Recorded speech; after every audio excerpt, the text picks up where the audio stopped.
Boa noite, pessoal. Sejam muito bem-vindos ao primeiro episódio do Bible Responds. Hoje, aqui com o amante da teologia bíblica, Joel Santos, aqui do meu lado. Ele tá lá em onde você tá, Joel? Georgia, certo? Alpharetta, Georgia. Olha só, e eu tô aqui em Somerset, Brasil, Sumaré. Eu que vou fazer as perguntas difíceis aqui. Estamos no primeiro episódio. Joel, seja muito bem-vindo. Todos os ouvintes, os nossos internautas, sejam todos muito bem-vindos. Joel, a palavra é com você, meu querido. Muito obrigado por essa introdução aí, meu amigo Daniel Macedo, e também a todos os ouvintes aí que estão nos acompanhando, que sejam muito bem-vindos. Esse é o nosso primeiro episódio e com certeza nós vamos só continuar daqui para o céu, aprendendo da Bíblia juntos. Isso aí, muito bom, é isso aí. Esse primeiro episódio com o título de A Primeira Pergunta da Bíblia. Essa pergunta, ela já vem sendo pensada já há um bom tempo, Joel. E queremos saber se você está preparado para poder responder essa primeira pergunta, para dar base e fundamento para o restante todo que nós temos aqui. Rapaz, na verdade, se a gente não estiver preparado, né, não podemos nem começar a gravar. Mas sim, estamos preparados para responder todas as perguntas que foram feitas, não somente por você, mas também para todos os ouvintes, que com certeza vai ter perguntas aí para nós, né? É isso aí, muito bom, vamos lá. Bom, a primeira pergunta é: como a Bíblia foi formada, Mr. Joel? Daniel, essa é uma pergunta muito importante, bastante interessante, né? Porque para nós aqui a Bíblia responde. E para todos que estão ouvindo, a Bíblia responde essa pergunta? Como a Bíblia foi formada? Obviamente, a Bíblia não responde essa sua pergunta, mas nós podemos sim responder aqui. Para começar, a Bíblia não é um livro, como muita gente acha que é. A Bíblia é uma coleção de livros. De vários livros que sofreu uma transformação no decorrer da história. Na verdade, para a gente entender como a Bíblia foi formada, nós temos que adentrar a história da Bíblia. E, obviamente, acredito que só numa gravação a gente não conseguiria aqui colocar toda essa lição de história. Então, nós vamos aqui trazer um pouquinho, né, uma parte de como foi essa formação da Bíblia. Até porque a Bíblia, a gente tem que ir na origem da palavra. A Bíblia, para nós, é uma. Para os judeus é outra, para os samaritanos é outra. Então a gente tem que ver que Bíblia que nós estamos falando. A Bíblia dos católicos é outra. Então, só para você ter uma ideia, quando a gente coloca a Bíblia para os cristãos, não existe um consenso comum. Por causa que os cristãos, de uma forma geral, eles tentam interpretar a Bíblia diferente, ou seja, eles aceitam várias versões da Bíblia. Os judeus não, pelo contrário, os judeus só aceitam uma versão da Bíblia hebraica, enquanto a gente aceita várias versões. Isso faz com que a Bíblia tenha várias aceitações diferentes e é um pouco complicado. Mas vamos lá, a história da Bíblia, como a Bíblia foi formada, a história da Bíblia cristã. E dentro do cristianismo a gente já tem que fazer também duas separações. A Bíblia dos protestantes, a Bíblia dos católicos. E na verdade existe ainda uma terceira, que é a Bíblia dos ortodoxos. Então, se nós formos ver aí, são 3 Bíblias sagradas, tá? Então, a formação da Bíblia Sagrada, nós temos que começar com o Velho Testamento. O Velho Testamento, ela vem da Bíblia hebraica. Todo o nosso Velho Testamento é a Bíblia hebraica. Quando nós falamos de Bíblia hebraica, nós não estamos falando da Torá. A Torá é uma parte da Bíblia hebraica. A Bíblia hebraica, ela é dividida em 3 partes, só para todos entenderem ainda o contexto da nossa Bíblia, que vem da Bíblia hebraica, até porque a gente tem que entender que o cristianismo, ela vem de dentro do judaísmo.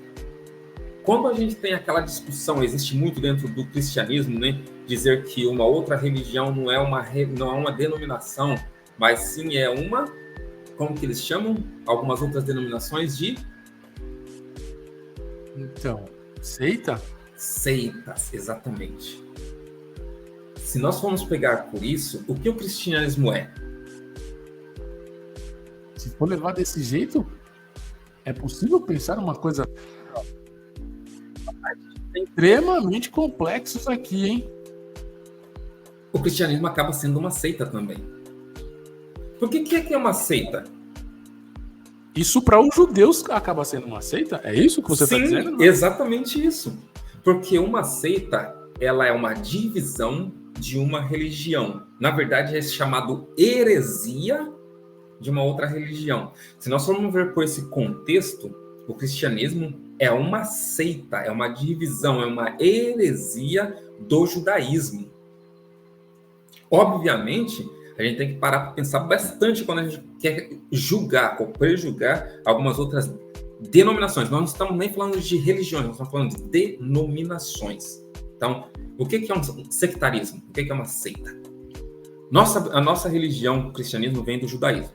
A nossa Bíblia vem da Bíblia hebraica. Como eu estava dizendo, a Bíblia hebraica ela é dividida em 3 partes. Torá, os escritos e os profetas. Os escritos, que são os livros históricos, os profetas, que são os profetas maiores e os profetas menores. A Bíblia hebraica é chamada de Tanakh. Então, por quê? Porque os 3, se você for prestar atenção, é toda a iniciação dos 3. Tá, da Torá, o Na, do Nevilim. Nevilim são os profetas maiores e menores. E o Ka, Tanakh, o Ki, é do Kevilim, que é dos escritos. Então, essa é a Bíblia inteira, a Bíblia hebraica. Nós temos tudo isso dentro da nossa Bíblia, que mais para frente, quando veio a Reforma Protestante, então veio a Bíblia nossa. Mas já existia a Bíblia Católica, que já continha toda a Bíblia hebraica dentro da Bíblia Católica, porque quando surgiu o cristianismo, agora passou a ter o quê? O Velho Testamento, que foi toda a Bíblia hebraica, e depois, então, passou a ter o quê? Os escritos paulinos, os evangelhos. Então, depois veio as epístolas também, tudo isso fez o Novo Testamento.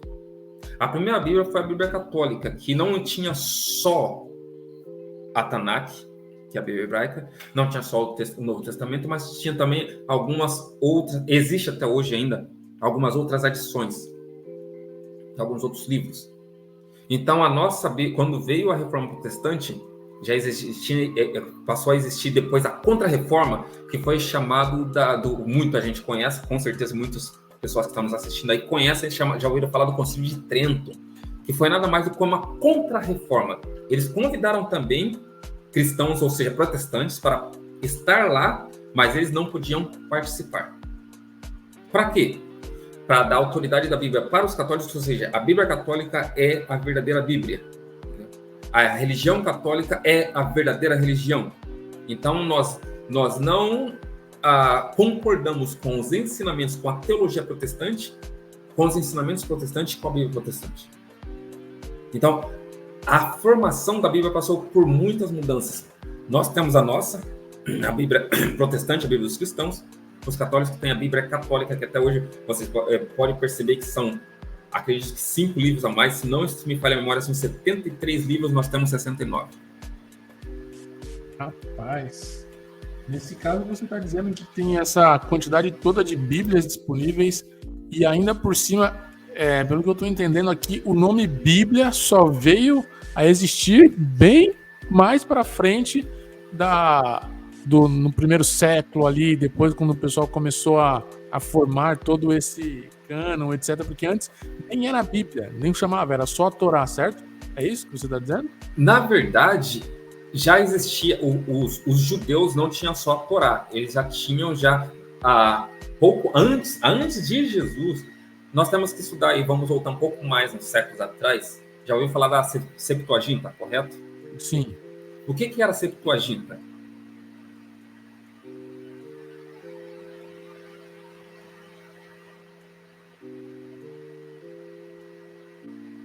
Você consegue me responder? Não. Então, a Septuaginta, muita gente, obviamente, que está nos assistindo, também não sabe o que é. Já ouviu falar muitas vezes Septuaginta, mas o que é a Septuaginta? A Septuaginta é a Bíblia hebraica. É a Bíblia hebraica. Não é a nossa Bíblia, é a Bíblia hebraica, é o Velho Testamento. A Septuaginta é todo o Velho Testamento. Por quê? Por causa que a Bíblia existia somente no hebraico. Eles queriam que a Bíblia viesse para o quê? viesse para o grego, que era a língua que existia na época. Então, ela era a língua dominante, era a cultura dominante, tinha que vir para o grego. Então, foi chamado 72 judeus, 12 de cada tribo, para que eles pudessem pegar... Desculpa, né? Não é 12 de cada tribo, é 6 de cada tribo, né? São 72, né? Então, 6 de cada tribo. 72 judeus, para que eles pudessem traduzir a Bíblia para o grego. Essa foi chamada Septuaginta, a versão da Bíblia do hebraico para o grego. Isso tudo é o Antigo Testamento. Isso tudo é o Velho Testamento.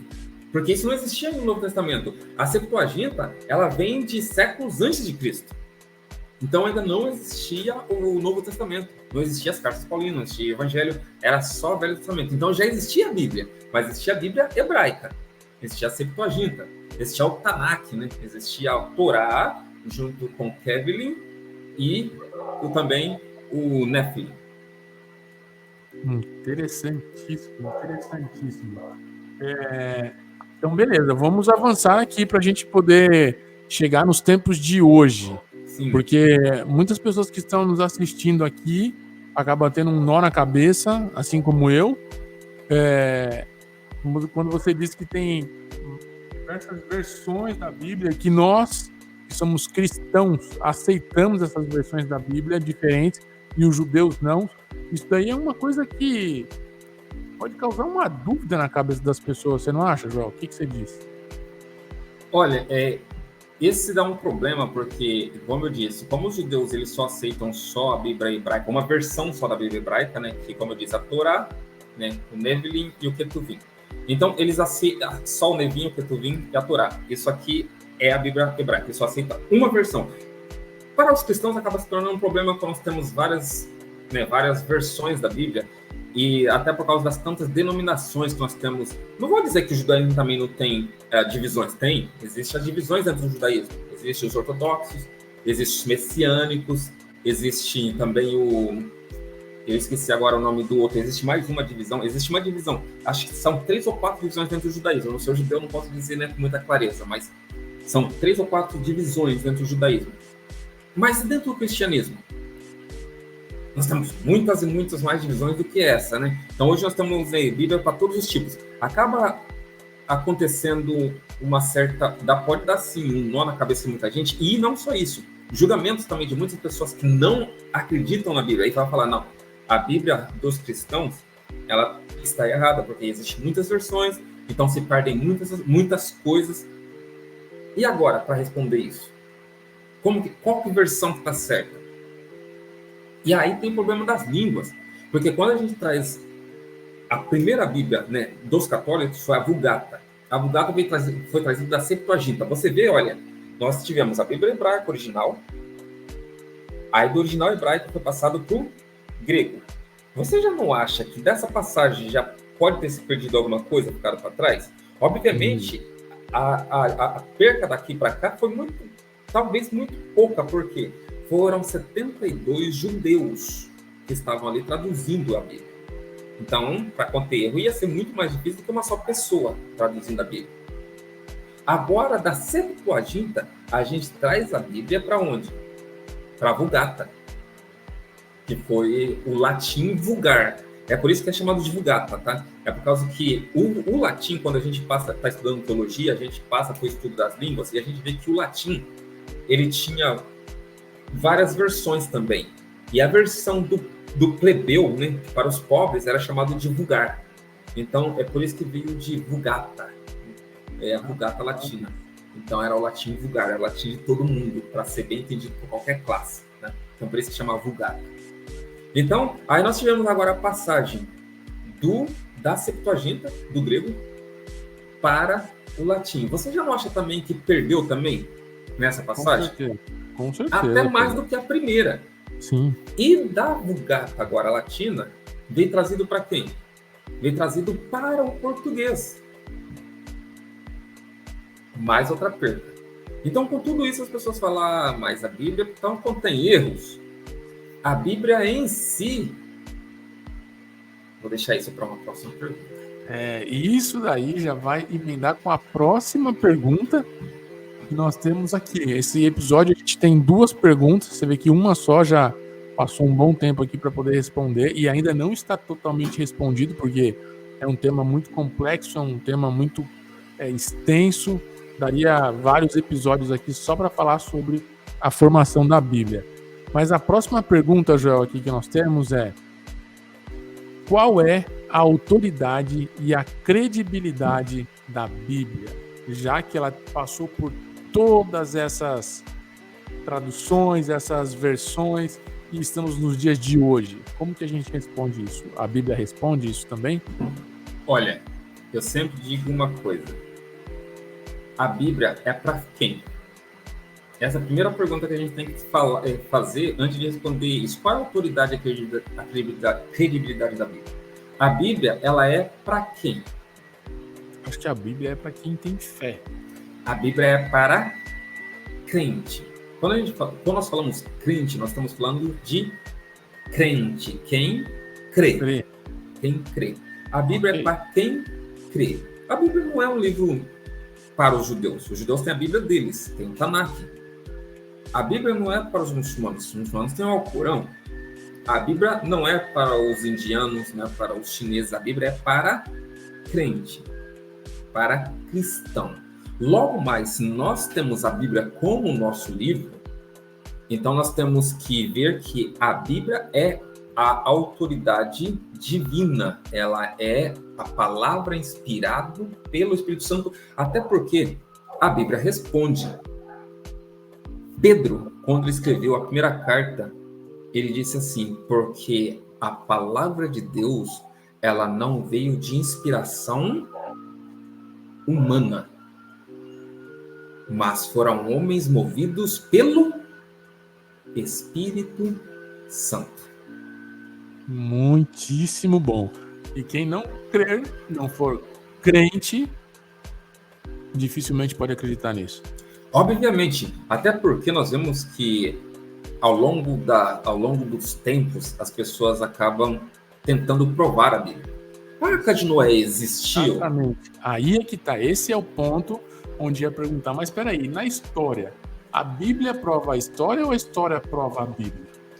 Sempre quando nós vemos a história, nós estudamos a história, até porque é muito interessante quando você estuda a teologia, ela tem várias vertentes, e você pode entrar por campo da história, por exemplo. Uhum. E nós vamos ver que a história tenta provar a Bíblia. Mas no final de tudo é a Bíblia que acaba provando a história. Porque a história ela é construída todos os dias. Ela está sendo construída. A Bíblia, ela vem de profecias, ela vem de histórias, ela vem de escritos de milênios. Então não tem como a história provar a Bíblia. A Bíblia vai mostrar que a história está errada ou está certa. Você quer um exemplo? Você quer um exemplo bastante claro? Só. Exemplo. Vamos lá. Pode soltar um exemplo. Um exemplo bastante claro. O livro de Daniel. As pessoas sempre, os historiadores sempre olhavam para o livro de Daniel e falavam: o livro de Daniel é fake, é falso. Porque nós não conseguimos provar dentro do livro de Daniel várias coisas. Uma das coisas é, por exemplo, Nabucodonosor, que está na história. Mas logo depois de Nabucodonosor, veio Nabonido, que nem era filho de Nabucodonosor, mas foi ele que ficou no lugar de Nabucodonosor. Possivelmente casado com a filha de Nabucodonosor. Matou alguém para usurpar do trono, entrar, na verdade, né? Ele não era de linhagem real, talvez a mulher fosse. Mas em Daniel não existe o nome de Nabonido, existe o nome de Belsazar. E agora, como a gente consegue ver isso? Como nós podemos provar essa? Ok, não existe na história. E isso os historiadores sempre tentavam fazer, provar que o livro de Daniel estava então errado. Mas a gente vai ver que a Bíblia prova a história. Nos finais dos anos do século XIX, nos anos 1900 para entrar nos anos 2000, eles estavam fazendo... Ou seja, recente. Bastante recente, a gente for ver. É bastante recente. E essa Então, questão de Nabonito e Belsazar aí, então se arrastou por todo esse tempo, só foi por descobrir todo esse alguma tempo, coisa agora? exatamente isso. E você vê que então agora a Bíblia provando a história muitos anos depois. Então a gente vê aí que logo recente eles fazendo escavações ali perto do Iraque, onde que estava a antiga Babilônia, eles acharam ali nas escavações vários vasos e várias moedas. E o que estava escrito nesses vasos, nessas moedas? O que estava escrito? Belsazar, corregente da Babilônia. Corregente? Agora eles tinham a resposta. Ok. Então quer dizer que Belsazar era o filho de Nabonido e no tempo que Daniel estava escrevendo essa parte da história de Daniel, ele estava sob o reinado de Belsazar. E é por isso que Belsazar agora ele falava, eu vou fazer o terceiro dominador e não, né, o segundo, porque ele era o segundo, ele era corregente. A Bíblia provando a história. Isso é somente um exemplo. Se a gente for ver, tem vários exemplos dentro da Bíblia. Caraca, que coisa. Então quer dizer que assim, a Bíblia consegue provar uma coisa da história, isso ao longo do tempo, tanto é que quantos mil anos já não passaram para acontecer essa situação? Para descobrir isso agora. E coisas que estão acontecendo agora, já, porque tem coisas que a Bíblia mostra que aconteceram, que estão acontecendo e ainda vão acontecer. Fala um pouquinho mais pra gente sobre isso. Isso que é aonde dá credibilidade da Bíblia. Nós falamos primeiro da autoridade, aí escrito, né, respondido pelo próprio apóstolo Pedro, né, que a autoridade vem da onde? Do Espírito Santo. Do Espírito Santo. E a credibilidade? Nós vemos agora pelos fatos que aconteceram na história, pelos fatos que estão acontecendo, e com isso a gente consegue ver que muitas coisas vão acontecer. Porque a Bíblia mostra muitas coisas que já aconteceram, antes de acontecer já existiam as profecias. E é bastante interessante quando nós começamos a estudar a Bíblia, a gente vai ver ali, por exemplo, vamos pegar um grande imperador que existiu, Ciro. Ciro não era nem nascido ainda. Isaías profetizou dando o nome do imperador. Ciro, o meu ungido. Quantos anos que Isaías estava antes de Ciro? Nossa. E agora ele profetiza sobre o imperador que vem no futuro e acontece. Agora nós vamos trazer agora mais para perto de onde nós estamos, para os dias de hoje. A Bíblia falando sobre guerras, terremotos, maremotos, sobre todas essas coisas, infortúnios que está acontecendo nos dias de hoje. E a Bíblia já estava mostrando que isso ia acontecer. Então não tem como a gente deixar de dar crédito à Bíblia, de dar crédito a tudo que já aconteceu, ao que está acontecendo, e com isso ver que muitas coisas ainda para frente que a Bíblia mostra, realmente vai acontecer. Mas assim, voltando só um pouquinho antes, em relação tanto à formação, é uma junção aí entre a formação da Bíblia e a autoridade da Bíblia. Hoje ela tem 66 livros, no caso a Bíblia cristã, certo? A católica Sim. Tem 73, né? 73, se não me engano. Existe o que é chamado de cânon bíblico, certo? Sim. Isso foi formado por muitas pessoas e teve alguns critérios para poder entrar aqueles livros dentro da Bíblia, certo? Sim. Isso daí, você acha que é algum argumento que pode mostrar a credibilidade da Bíblia, porque ela foi formada de uma certa forma organizada? Sim. Então, na verdade, quando a gente fala do cânon bíblico, foram religiosos, né, com o passar do tempo, que eles aceitaram a Bíblia como inspiradas por Deus e livros autênticos. Obviamente, até porque cânon, o que é cânon? O que significa cânon? O que significa cânon? Fala pra gente, o que significa cânon? É uma régua. Santificar? É uma régua. Ou a gente poderia dizer também como uma vara, né, para medir algo. Então, isso, na verdade, é uma palavra que vem do grego. Né? Quando a gente está estudando, quando estamos estudando, a gente acaba aprendendo, né, sobre tudo isso. Mas então, por isso que veio do cânon. Então, vamos medir isso, vamos medir para ver se isso está certo, né? Então, o cânon foi para fechar, falar assim, ok, a partir daqui, livros não podem ser inseridos e livros não podem ser tirados. Esses livros foram inspirados pelo Espírito Santo ou não? Se não foram, né, já vai ser tirado agora, nesse cânon. Se eles foram, eles vão ficar aqui e não podem ser tirados. Então, isso que é o negócio do cânon. Foi uma revelação divina? Então, foi uma revelação divina, está encerrado. Está aqui o ponto final, vai ficar aqui. Jesus citou esses livros? Então, logo mais, né, tem credibilidade. Os discípulos de Jesus falaram desses livros?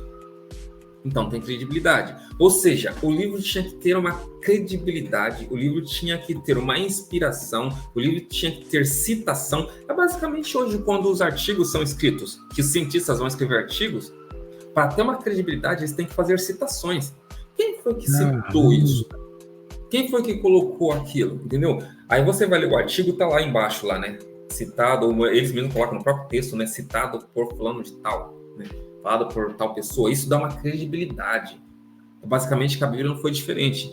Para ser fechado, teve que realmente passar por um crivo, né?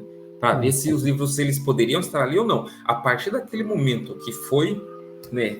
Fechou aqui, então pronto. Esse livro não pode ser, nenhum livro pode ser tirado, nenhum livro mais pode ser colocado.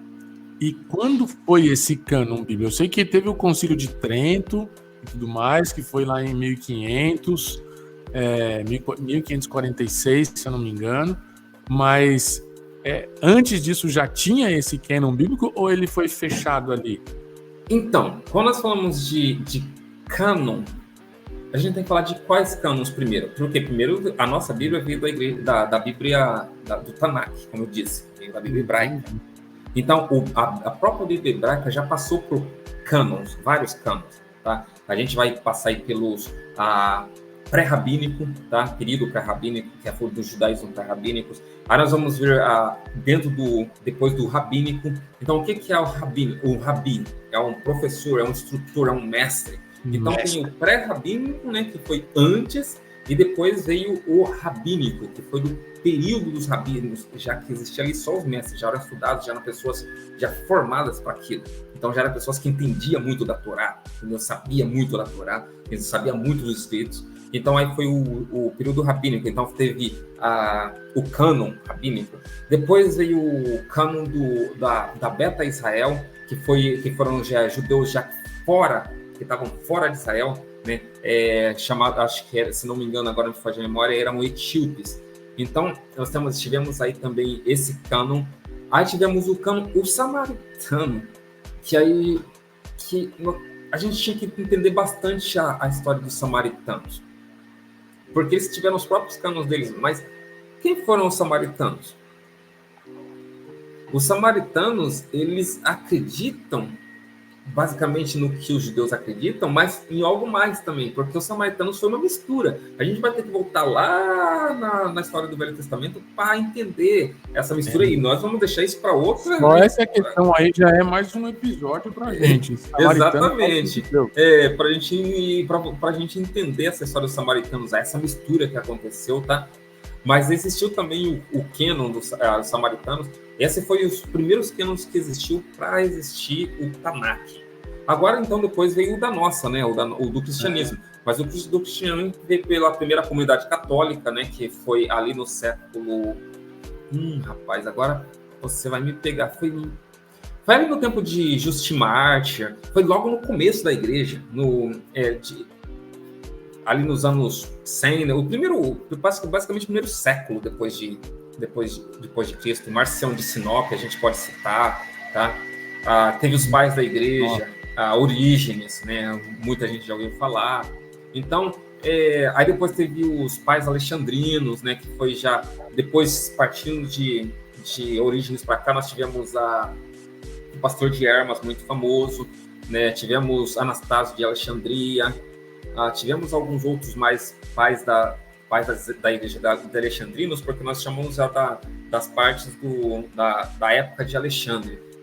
Mas depois isso já vem mais para cá, já vem mais para, já vai chegando para cá. Isso aí, porque isso aqui nós já estamos vendo depois de Cristo, já para a formação do cânon cristão, tá? Daí essa formação do cânon cristão e da formação do cânon da primeira Bíblia, que foi a Bíblia dos católicos, tá? Aí tivemos os cânones orientais, tá? Até chegamos no ocidental, que foi a partir dos concílios, o primeiro concílio, que foi o de Hipona. Muita gente já ouviu falar do concílio de Sinodal de Hipona, tá? Depois tivemos o concílio de Cartago também. Existiram vários concílios, o concílio de Roma, 382. Tivemos vários concílios até chegamos para fechar essa Bíblia católica. Mas aí depois tem tudo um histórico por trás para poder chegar no que a gente tem hoje, sendo que o fundamento principal disso é a fé, é crer. Mas assim, só para terminar como eu estava dizendo, né? Só para deixar bem assim fechado, sim, o cânon católico, né? E depois veio o cânon protestante. No cânon protestante, então, a gente não teve assim uma data realmente assim para dizer existiu um concílio igual o concílio de Trento, por exemplo, que veio depois da Reforma Protestante. Mas existia algumas coisas alguns critérios, na verdade, que a gente dava para a canonicidade. Então, tem uma origem apostólica, né? Então, esses livros são atribuídos em alguns ensinamentos a ministérios de algum dos apóstolos, algum companheiro, como Marcos, por exemplo. Marcos não era apóstolo, mas ele era companheiro próximo. Ele era companheiro bem próximo. Bem próximo, entendeu? Então, tem uma aceitação universal, ou seja, para todos. Tem um reconhecimento das grandes comunidades cristãs. E o uso litúrgico é usado, né, para fazer o culto, como eram, por exemplo, as cartas de Paulo. As cartas de Paulo elas eram levadas de igreja para igreja. Então, ela tinha um uso litúrgico. Tem uma mensagem que ela é consistente, então tudo isso, ela estava ali engessado nesse cânon, né, que era o cânon protestante. Depois, obviamente, teve o cânon de Lutero e até várias outras tradições, até a gente chegar no Concílio de Trento, que foi da Igreja Católica. Mas o nosso, ele já estava aí, já basicamente separado, né? Ele já foi separado do catolicismo. Muito bom, muito bom. Joel, me diz uma coisa, e eu acho que muita gente quer saber sobre isso. Qual que é a importância de um cristão hoje estudar a Bíblia? Rapaz, essa é a pergunta-chave para fechar isso aqui hoje. Porque nós estamos falando sobre a Bíblia. Exatamente. E todo cristão tem a obrigação de ler a Bíblia. Nós vamos aí colocar que uma pessoa tem uma média de vida de entre 70 e 80 anos de idade, ok? Uhum. Até porque o próprio Moisés escreveu que a vida do homem era de quantos anos? 120. Não. 70 anos, mas o que chegasse a 80 era de enfado e canseiro. Ah, tá. Você enfado e canseiro. Isso. E então, 120 anos? Deixa isso para outra gravação. Só aprendendo com isso aqui. Vamos lá, vamos deixar para a próxima. Aí a gente fala daí de 120 anos, mas a vida do homem é de 70 anos se passar de sem enfado e canseira. Ou seja, vamos colocar aí que a vida média do homem é 70 a 80 anos. Se em 70 a 80 anos um cristão não lê a Bíblia de Gênesis a Apocalipse pelo menos uma vez, ele não pode ser chamado cristão. Por quê? Quando você pega um judeu, quando ele completa 12 anos, nós vamos falar sobre isso em outra ocasião, que o judeu, ele não tem juventude. Ou ele é criança ou ele é adulto. Ele passa do infantil para adulto. Então, muitas vezes, quando muitas pessoas, até pregadores, inclusive, pregam sobre Jesus era criança quando estava ensinando os doutores. Não, Jesus já era adulto. E a gente pode falar sobre isso uma outra hora. Tá? Então, quando a gente pega uma criança judaica e ele está passando para juventude, ele está passando para o adulto, né? 12 anos, você pode perguntar para ele tudo da Torá e ele vai saber.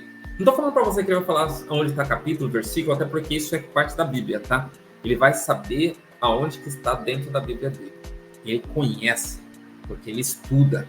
Quando você pega um islâmico, um muçulmano, e você pergunta para ele do Alcorão, uma criança, ele vai te responder.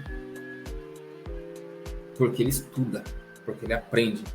Quando você pega um crente que nasceu na igreja, cresceu na igreja, a maioria não vai conseguir. E, de novo, eu não estou falando para você que o crente tem que pegar e falar, tá no livro tal, no capítulo tal, no versículo tal. Não. Isso não é necessário. Até porque, né, a Bíblia não era formada de livros, capítulos e versículos, tá? Então a gente pode passar também isso para outra hora, tá? Mas ele tem que saber em que caixa está, que gaveta que está. Tá no livro da onde? No livro de Isaías? Isso. Quando Jesus chegou ali na sinagoga, ele abriu o livro de Isaías. Não estava falando que ele abriu no livro tal, capítulo tal, versículo tal, não. Ele abriu o livro de Isaías. Muitos historiadores, inclusive Mateus, que era um grande historiador, quando ele escreve, ele fala assim, assim citou o profeta Jeremias. Então ele está citando o livro do profeta, não está citando o capítulo do versículo. O crente tem que saber isso. O crente tem que conhecer a Bíblia. Então é de extrema importância. Porque quando você pega um médico, qual é o livro dos médicos? É o livro de medicina. E porque eles é médico, eles têm que ler o livro de medicina. Um engenheiro tem que ler um livro de engenharia. Um advogado tem que ler um livro de advocacia. Então, o crente tem que ler o quê? A Bíblia. A Bíblia responde. Muitíssimo bom, muitíssimo bom. Joel, me diz uma outra coisa aqui agora. O que a gente pode deixar de uma tarefa para o próximo episódio? A gente vai ter muito em breve o próximo episódio aqui, com novas perguntas, novas respostas.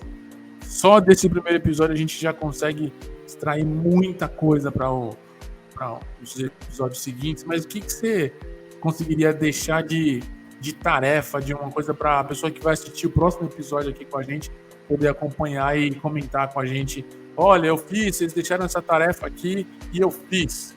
O que você acha? A primeira tarefa é assistir os nossos episódios, né? Claro, aí, ó, e já daí desses episódios já tinha perguntas, né? Pode fazer perguntas sobre esse episódio que a gente responde no próximo. Então, sempre assim, sucessivamente. Todos os episódios que a gente tem aqui, pode fazer pergunta nos próximos que a gente vai estar respondendo. Vamos estar aqui tentando trazer, né, as respostas. Agora, é muito importante que se mantenha... Não, pode trazer também perguntas extra-bíblicas, não estou falando que não. O nosso canal chama Bíblia Responde, então é muito importante que traga as perguntas da Bíblia. Ok, eu li isso aqui na Bíblia, pode ser de qualquer livro da Bíblia, eu li isso aqui na Bíblia e eu não estou conseguindo entender isso aqui, eu tenho dúvidas sobre isso aqui. A Bíblia responde? Ou outras perguntas, por exemplo, que nem está na Bíblia, mas ela tem uma pergunta pessoal. Eu tenho dúvidas sobre isso, sobre aquilo outro. E olha, não tem problema se você acha que a pergunta é difícil. Eu sei que o Daniel é o homem das perguntas difíceis, não, mas você também pode fazer perguntas difíceis. Aqui nós não temos tabu. Então pode trazer qualquer pergunta. A Bíblia responde? Se a Bíblia responde, ela responde. Se ela não responde, nem tampouco eu. É isso aí. E essas duas primeiras perguntas aqui, sobre como a Bíblia foi formada e qual é a autoridade e credibilidade da Bíblia, é justamente, intencionalmente, no primeiro episódio, para dar fundamento e base para os próximos. Então, quem assistir os próximos episódios vão poder ver e falar, mas essa resposta aqui, será que isso aqui a gente deve acreditar ou não deve? Agora a gente sabe o porquê sim e o porquê não. É isso. Muito bom, João. Antes de você terminar, Daniel, eu quero aqui que você deixe para todos os ouvintes aí, para mim também, um pequeno resumo aí da sua vida escatológica, da sua vida religiosa. Então, como você cresceu, onde você se formou, ou o que você aprendeu da Bíblia. Rapaz, então, eu sou uma pessoa que está começando a ler a Bíblia como talvez deveria recentemente, agora. Eu sempre tive uma dificuldade de parar e ler. Pegar um livro e ler, colocar numa mesa e ficar sentado e ler. E eu comecei a desenvolver uma habilidade, ou descobri que eu tinha facilidade para ouvir. Então eu escutei muitos livros. Em 2018 começou essa saga de ouvir livros, audiobooks, vi muito. E em 2022, quando eu mudei de São Paulo para Penedo, no Rio de Janeiro, eu, na estrada, comecei a ouvir, né, a Bíblia, tem uma versão em áudio. E aí eu comecei pelo livro de Romanos lá, que eu falei, deixa eu ver aqui como que é, o que a gente faz, onde eu começo. Não comecei especificamente no livro de Gênesis. Tanto é que o Gênesis está sendo o segundo livro meu que eu estou lendo, mas lendo, ouvindo e prestando atenção, voltando, tentando ouvir de novo. Não é simplesmente ler e deixar para lá. Isso é uma coisa muito importante para mim, que eu não sei todas as coisas, obviamente, eu tenho muita coisa que aprender aqui nesse canal. A ideia é fomentar essas perguntas, conseguir colocar essas perguntas aqui, consolidar elas, fazer uma curadoria dessas perguntas para que chegue aqui, porque muitas delas, a maioria, com certeza, são dúvidas também que eu tenho aqui para poder tirar.